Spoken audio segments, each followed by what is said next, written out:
Today on Trophy Reviews, a review of Monster Mushi, an anime that gives horror movie fans the one thing they always wanted from a horror movie. Not blood, not guts, not a bunch of violent deaths for no reason, but of course, someone fucking the shit out of all those monsters. Let's get to it.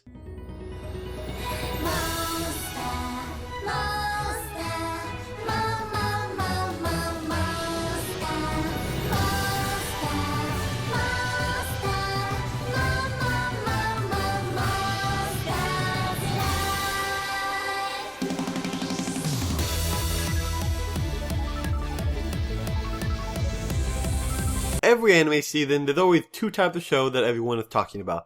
There's either the super popular shows that everyone and their mother are talking about because it's like the best show of the season, or they're saying shit like this is the best show of the year, or some of them even have the audacity to say this is the only reason I watch anime anymore. Really, dude?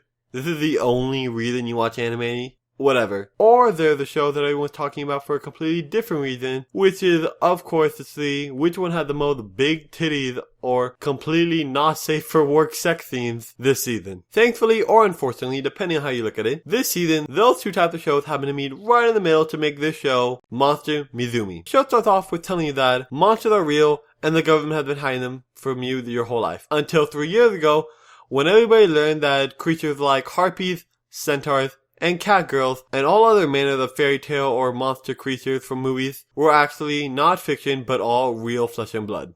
Thankfully though, to the cultural exchange between species acts, these once mythological creatures are now trying to assimilate into human society. And that's basically the setting of the story.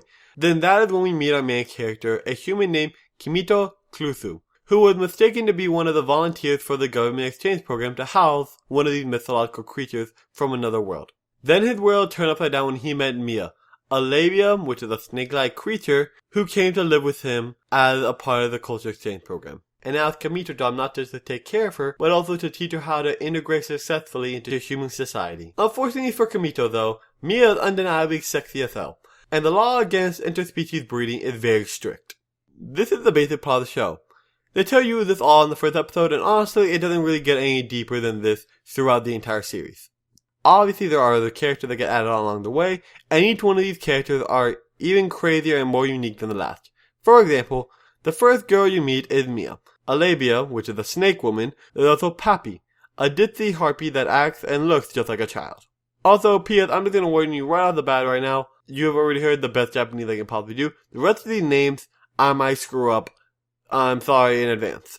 There's also Seri, a centaur that is very proud and proper, and is very overprotective of Kimito. There's also Sue, a slime who is very simple-minded and has a very go-with-the-flow type of attitude. There's also a mermaid named Meru, because her full name is too goddamn long. Anyways, she is always polite and has a very friendly personality. And finally, there's, sorry in advance to anybody who cares, because I know I'm going to butcher the living shit out of this, Rechiniri. I believe it's pronounced Rechiniri, who is an arachnid with a very cynical personality and is way too into bondage. And these are the 6 main girls that you see in the opening and sometimes the ending of the show. There are of course loads more of other girls that you meet throughout the runtime of the show that I'm not going to get into right now, because for the most part, these are your 6 main girls that you are gonna need to know the most about. On a side note, one thing I did notice while watching the show is that, I don't know if this was on purpose or not, but each one of the 6 main girls can also be categorized into one of the 6 categories for animals in the animal kingdom, and each of the 6 girls, I believe, also represents 6 different sexual fantasies for Kimito. For example, first there's Mia, who is obviously the reptile of the group, but what might not be as obvious is that she represents ophidiophilia, which is a sexual attraction to snakes. Then there's Papi, who represents birds, obviously, and Lolita.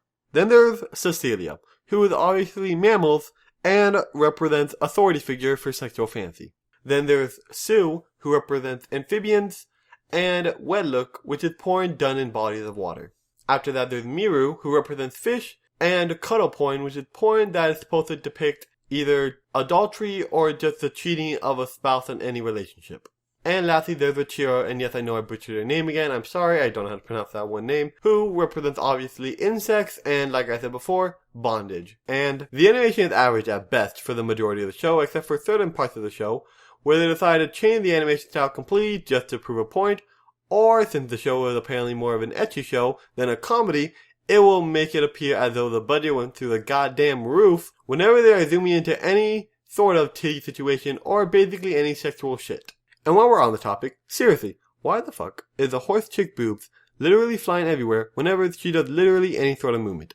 I get it, it's supposed to be an ecchi show, but honestly, I didn't want to be the one who said it, but I'll be the one who said it. I don't care. It's too much. There, I said it. There's too much goddamn boob wiggling of the goddamn boobs. God damn. Anyways, but overall, Monster v. Numi is a fun and happy-go-lucky show that really did the job it set out to do from the very beginning, which was to be a very entertaining, hilarious comedy. And honestly, I think it did that perfectly. Even with all the boob jiggling, machine gun waving, tits flying everywhere for no goddamn reason shit, I can't fault it for whatever minor plot holes it has, because honestly, I would recommend this show to anybody. Because this show was honestly one of the most hilarious, tit-to-the-wall comedies I have seen in a while, and it just keeps the mood it goes from the very beginning to the very end throughout the entire show. As of right now, the show is available on Crunchyroll, and you can click right now on the screen to go right to Crunchyroll to go watch it if you feel like you do, or go to the description, there'll be a link there to go watch the show at your own rate. Just remember, if you're going to watch the show, that you're going to be feeling some weird shit about some weird shit throughout the entire weird shit of a show. Final rating, 10 out of 10. Hey guys, I'm Chris from TipsyF Reviews, and thank you so much for making it a fun video. And as far as I mean, probably like, click that like button if you liked it. Although, comment below and tell me what you did on the video, so listen to again. You'll click over here to go to my new anime / like first impression review thing, or click over here to go to my new gaming video. You know, subscribe to my channel, I make new videos occasionally, and it would mean a lot to me if you subscribe. You know, so share the video with your friends, they can in all the cool stuff, and that's about it. So bye and peace.